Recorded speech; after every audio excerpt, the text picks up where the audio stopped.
Depois das dicas do seu Freitas, eu aprendi como é importante você fazer uma planta dos pontos de eletricidade. Pontos de eletricidade são todos os locais da casa onde você vai instalar uma lâmpada, um interruptor, uma tomada. Isso inclui também o quadro de distribuição. Que deve ser colocado num lugar discreto para não aparecer demais. Geralmente ele é colocado atrás de uma porta. Agora, outra coisa importante, ele tem que ser instalado próximo das maiores cargas da instalação e do relógio de luz. De qualquer forma, ele deve ser colocado num lugar de fácil acesso, mas longe de botijões de gás ou fogões. Ele não pode ser instalado no banheiro também por causa da umidade, né? E além disso, a tampa do quadro deve ficar sempre fechada. Ele pode ser limpo, sim, mas nunca, jamais deve ser lavado, né?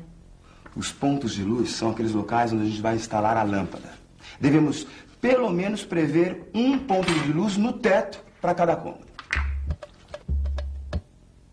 E além do ponto no teto, pode ser colocado também um ponto na parede, que é chamado de arandela. Os interruptores servem para interromper e restabelecer a passagem da corrente elétrica, ou seja, apagar e acender os pontos de luz. Eles devem ser colocados próximo das portas, porque assim fica mais fácil você acender. E nunca atrás delas, porque senão dificulta. Devem ser previstos 2 tipos de tomadas, as de uso especial e as de uso geral. As tomadas de uso geral são aquelas que a gente ainda não tem o uso definido e servem para ligar TV, videocassete, aparelho de som, abajur. As tomadas especiais são aquelas que a gente vai ligar a aparelhos que têm uma voltagem diferente ou um consumo elevado, como geladeira, máquina de lavar, chuveiro elétrico, micro-ondas. Foi por isso que o seu Freitas ensinou pra gente uma regra básica para saber quantas tomadas devem ser instaladas em cada cômodo. A proporção ideal é uma tomada para cada 5 metros. E você calcula isso da seguinte forma. Você soma o comprimento de todas as paredes do cômodo.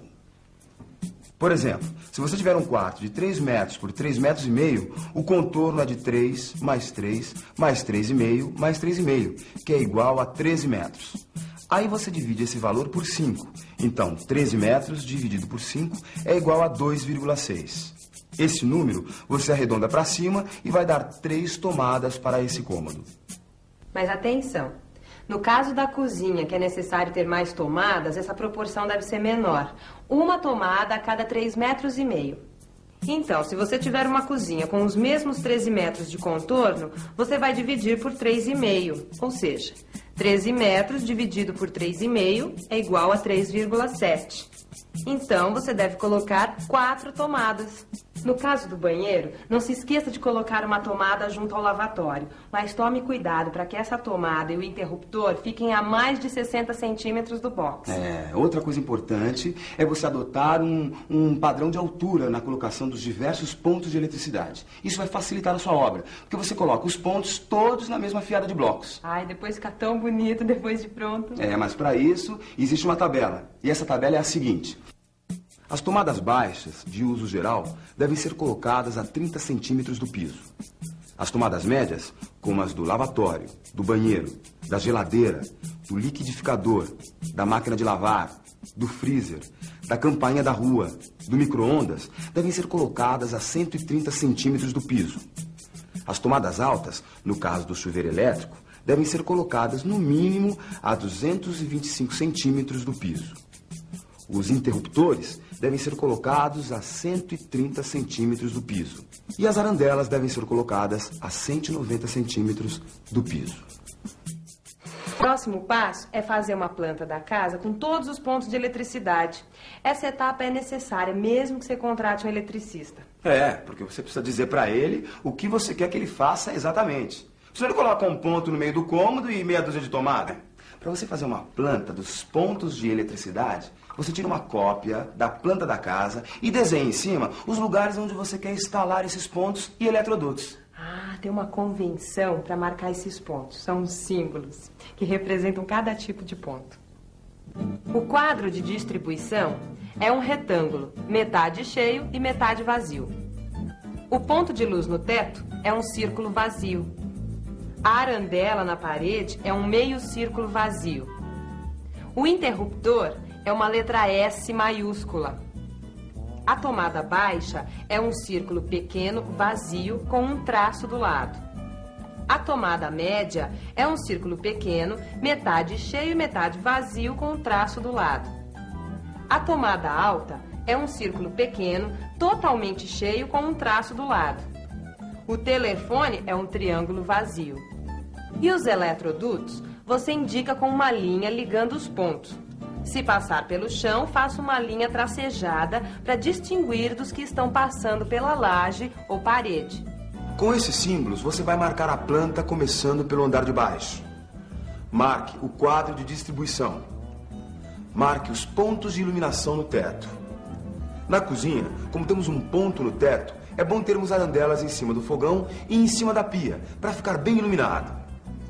Marque os interruptores. Marque as tomadas.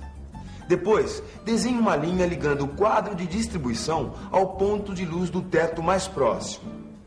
Agora, ligue esse ponto de luz com os demais pontos do andar térreo. Ligue os pontos de luz com os respectivos interruptores.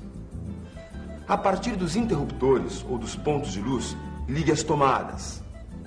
Coloque uma flecha em cima do quadro de distribuição e escreva a palavra sobe, para indicar que um eletroduto passará para o andar de cima. No andar de cima, repita todas as operações a partir do ponto onde o eletroduto estiver chegando. Com a planta pronta, você pode colocar as caixas. As caixas devem ficar bem presas, tanto nos blocos como na laje. Use um pouco de argamassa de cimento e areia 1:4. Os eletrodutos rígidos devem ser presos nas caixas por buchas e arruelas.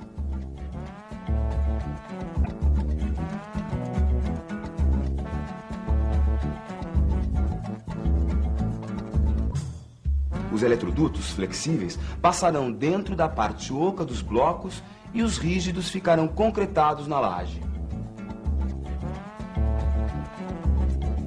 O diâmetro dos eletrodutos depende do número de fios que vão passar dentro deles.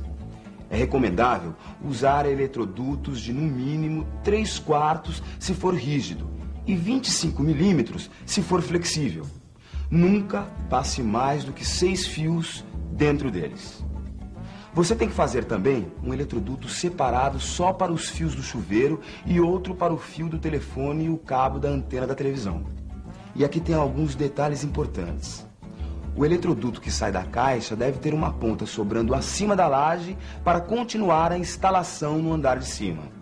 Tampe com papel ou estopa a ponta dos eletrodutos e as caixas para evitar que entre água, sujeira ou concreto durante a obra, o que pode estragar as caixas ou entupir os eletrodutos. Bom, seguindo essas etapas, passo a passo, você está preparado para fazer os pontos elétricos da sua obra. E assim evitar erros e esquecimentos. A gente não tem tomada para o micro-ondas, mas a gente tem para o liquidificador. E eu vou me refrescar com esse suco, meu amor, porque eu vou lá no Seu Freitas comprar todos os materiais para fazer a instalação dessa tomada. Muito. No próximo programa, a gente vai falar sobre a construção das paredes do piso superior. Fique à vontade. Afinal, a casa é sua. Não, meu amor? Aí reforcei a casa embaixo, muito reforçado. Aí, primeiramente, eu fiz minha escada e subi para cima. Deixei tudo certinho para poder construir em cima. As paredes você tem que levantar o mesmo padrão que foi feito de baixo. Tem que acompanhar o aprumamento de baixo. E vai até em cima. Padrão, né? Olha, a prioridade minha é minha família, certo? Eu acho que não só minha, mas de todos, né? Temos lá para... Mesmo que amanhã chegue um momento que a gente vai ter que ir mesmo, então a família já tem um amparo, né? O meu objetivo é esse, né? Porque, veja bem, às vezes você tem oportunidade na vida, você deixa passar. Vai deixando passar, então chega um momento que você fala, vou ter que agarrar essa, porque se eu soltar essa, nunca mais. Eu vou para debaixo da ponte, né?